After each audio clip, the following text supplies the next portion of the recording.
Hello students, let's read the question. So the question is, which of the following are mainly structural elements of cells? पूछा गया कि इनमें से कौन सा ऑप्शन में जो एलिमेंट्स हैं वो mainly structural elements of cells होते हैं. तो अगर देखा जाए हमें पता है कि जो सेल का स्ट्रक्चर है, सेल का जो स्ट्रक्चर है ये हमें पता है कि किससे बनता है.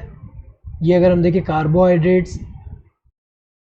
Carbohydrates then proteins then lipids, इन सब से बनता है. और ये सारे क्या हैं, ये बायोमोलिक्यूल्स हैं, बायोमोलिक्यूल्स.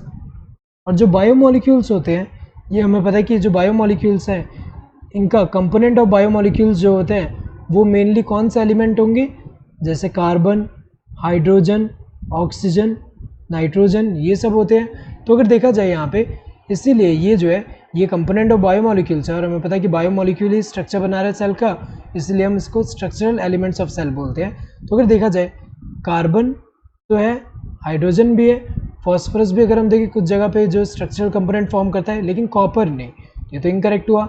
देन नाइट्रोजन तो है, फॉस्फोरस भी कुछ कुछ जगह पे कंपोनेंट फॉर्म करता है. एंड पोटेशियम जो होता है ये तो नहीं है, ना ही जिंक है, तो अगर हम देखें ये ओवरऑल गलत हुआ.